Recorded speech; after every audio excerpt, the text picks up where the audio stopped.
What's going on, everyone? It is Tyler McKinney back here again, and today we're going to continue on our series looking at the different XFL coaching staffs. If it's your first time here, hey, I'm glad to have you. If you're a return viewer, thanks for coming back and thanks for watching more videos. And if you haven't yet, please consider subscribing. All right, let's not waste any more time. So we've got one more team left to go. We're going to go ahead and we're going to look at the Seattle Dragons. Now, the Seattle Dragons, I think, is an interesting team to me. And I think it's one that's got a lot of promise. And so we're going to start right at the top like we normally do. We're going to start off with Jim Zorn. Now, Jim Zorn is one of those guys who, for most of his career, was a really, really good quarterback coach. The guy knows his offense, and he knows how to do it. And he really has only had one stint as a head coach, and that was when he was there in Washington. And things didn't really... They kind of started out a little bit promising. You know, people were excited about it, and they didn't end well. And he kind of really hasn't done anything since. He's a legend there in the Seattle area. I think that he's a great addition because of that. He's definitely a guy that they remember him there in Seattle and all that he's done in his stints there in Seattle. So I think it's great to bring him in to this team. Now, let's go ahead and let's move to, let's start with the defense. Normally we start with the offense. Let's start with the defense. So we're going to start off with Clayton Lopez. Clayton is a guy, he's going to be coaching, pretty much he's going to be the defensive coordinator, he's coaching the D-backs. And he has been pretty much a defensive backs coach, pretty much just about everywhere in the NFL. I mean, I'm exaggerating that, but he's been with a lot of teams and he's coached a lot of different DBs. So the guy knows what he's doing. He's been around for a little while, but this is really his first experience as actually being the defensive coordinator. So the coordinator coordinating the whole defense. So it'd be interesting to see kind of what he does and how he does that. The next guy that he has on the staff is Chip Garber, and he's the special teams and linebackers coach. And Chip is a guy who, he's been coaching for a little while, been around a little while, so this is kind of nothing new to him, but kind of nothing really kind of standing out to me with him that kind of makes me think one way or another. Donald Johnson is a guy who he's been a defensive line coach in the NFL, and he's worked with a lot of defensive lines and kind of turned a lot of teams around. And I'm really interested to see kind of what Clayton Lopez decides to run, because it seems to be that Donald Johnson has if you remember back in the heyday of the Bears in like the 2000s when they had those really good defenses, and that he was kind of part of putting all of those teams together. So as I look at this, I look at this being kind of another one of those teams like that, meaning I could see their defense being run fairly similar to that type of a defense, like that old school Bears aggressive type of defense from the early 2000s era, and that with it, and just by looking at kind of the things. And then you have Marcus Ungard, and he's the assistant defensive backs coach. He's a young guy. I think they're bringing him in that, which I think is cool. The thing that really has me a little bit concerned is a lot of these guys. Now, granted, two of the guys have a lot of NFL experience, which is good. But you've got a lot of guys who are going into new positions. These are new positions for them. They're kind of taking that next step and that next level, which it isn't necessarily that I'm concerned that they're taking the next step. There's just that there's that many of them on the same coaching staff, especially for the defense. And so, as I look at this, it kind of has me, I don't really know where to put this defense. And we'll talk about that a little bit more when I talk about the team as a whole from the coach's standpoint. But really, as I'm looking at this, I'm kind of up in the air just a little bit with this. Now, let's go ahead and let's move to the offense. We've got Steve Smith, who's offensive lines coach. Guy's been coaching, no big deal, no big problem. Larry Kirksey, he's been receivers coach. Nothing really crazy there, nothing that stands out there with me. So we got Steve Hagan. He's going to be coaching the tight ends, and we got Josh Ugsby. And he's going to be the assistant offensive line and offensive assistant. It's kind of interesting that he's got these kind of assistant coaches, which I don't know. It's kind of nice that he's given these guys an opportunity to get there, and they definitely need more coaching staff. And so just finding these places for these guys to get the door and get into professional coaching and the professional level, I think is really kind of cool. So hats off to Jim Zorn for doing that. But as I look at this, it all revolves kind of around really Mike Riley. And I don't want to forget the running backs coach, which is Butch Goncharov. I apologize for butchering names. I'm terrible with names. But he's a guy, if you look him up, he was a head coach of a Washington State powerhouse high school team, and pretty much found out that he did a whole bunch of improper things that you shouldn't do.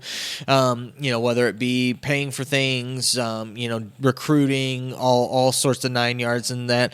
And then he went to a small college and was coaching there, and now he's still coaching there, but now he's on Jim Zorn's coaching staff. So kind of an offensive kind of guru guys, where it's kind of cool that they're bringing him on, regardless of his past with that. Hopefully he's learned his lesson, and it seems to be. I haven't heard anything recently from him from that standpoint. So. Hopefully that's good. But really, it all revolves around Mike Riley for me. Now, if you remember, Mike Riley was the coach of the San Antonio Commanders for the AAF. And actually, San Antonio was one of the better teams in the league. I think they finished with the record of 5-3. And I think they probably would have came out of the West as definitely would have ended up in the playoffs, and I think that they would have probably ended up in the championship game against Orlando. But Mike Riley, his offense that he ran, man, they were just gunning it. And now, I think that the Dragons are probably going to end up being a lot like San Antonio. San Antonio, if you watch their games, they were kind of hit and miss. They had some games where they just you're like, oh man, this team is awesome, they're great, and then they would have a clunker game, and you're just like shaking your head like, what's going on? And they're getting blown out and this and that. And a lot of it had to do with inconsistent quarterback play. If you remember, they kind of had to go back between a couple different quarterbacks for a couple different reasons, whether it be just inconsistent play at quarterback was a huge part of it, and like I said, they just kind of fell on their face in a couple of games. But yeah, really strong team, and I got a feeling that this Dragons team is going to offensively look quite similar to what they had there in San Antonio, except for I think that it's going to be more high powered, and I think that it's going to be more fun. I think that they've got a better quarterback than what they had. They had Woodside, which, like I said, was very, very inconsistent in the league. And I think that with Brandon Silvers, I think that he's going to be definitely an upgrade to that, to where I think that he's going to run that quarterback style that they want, kind of that gunslinger, slinging that ball back. I think that that's going to be I think he's going to fit a little bit better in this scheme, and I think they're going to be able to extend, just kind of extend the field, get the play, get the ball out there further, and throw it down the field a little bit more than what they did, with Woodside, because I think that he's going to be a little bit more accurate and a little bit better with the ball. And again, they've got Trey Williams, who's going to be, again, he was the guy who was on the San Antonio team, and he had some spurts, and I thought he looked really good, and so he's going to be a guy that's going to be back on this team.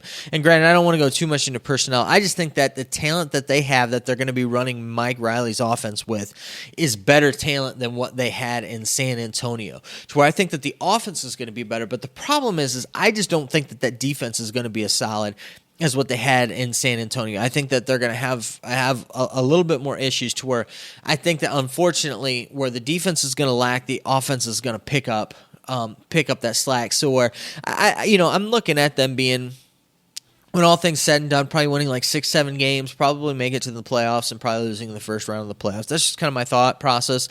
I've got nothing to hang that on.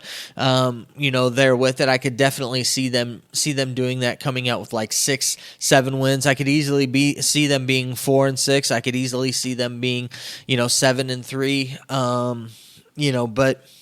But that's just kind of where I sit with it. I think that they're going to be a very pass-heavy, offensive-minded thing, just because you've got Mike Riley and you've got Jim Zorn, and I think that the defense is going to have to adjust to that as well. I think they're going to be playing a lot of fast-paced football, which means that your defense is going to be on the field a lot more, just by the nature of it, and especially with coaches who are more inexperienced on the defensive side of things. And again, I don't mean necessarily they haven't coached that long. It's just that they're new to the positions that they are. These are kind of like step up for a lot of these guys. And so I think that there's going to be a learning curve on defense, but But who knows? I could be wrong. It could be they come in day one and they're just, pounding and, really playing some, really lights out defense. I don't know. We'll see. I definitely think that they're going to be an aggressive defense, and I think that might hurt them some.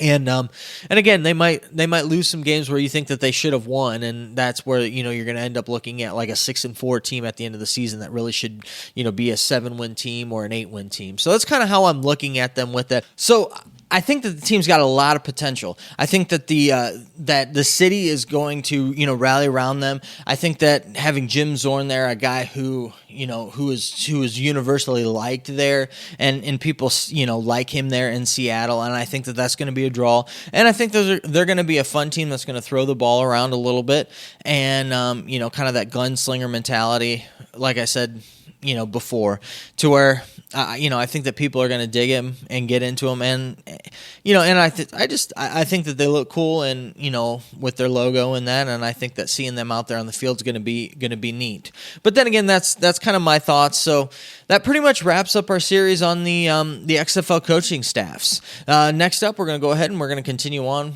You'll probably see a video coming up here soon with me continue on looking at the drafted personnel and what I think of ranking all of the different position players. But those are just my thoughts. The question is, what do you think? What do you think about the coaching staffs? Do you think that Seattle's going to do well? Do you like their coaching staffs? Do you not? Do you think that there's something that that they're just going to be lacking because of one thing or another? I don't know. You guys come up with some great stuff, and so I'd love to hear your thoughts down in the comment section. Let me know. And if you have any suggestions for me, any videos, any ideas or any topics that you would like me to cover, I would love to hear that from you as well. And if you like the video, don't forget to give it a thumbs up there, and I would really appreciate that. All right, well, I know that you're busy. I know that I'm busy, so let's get on out of here. You have a good night. Bye.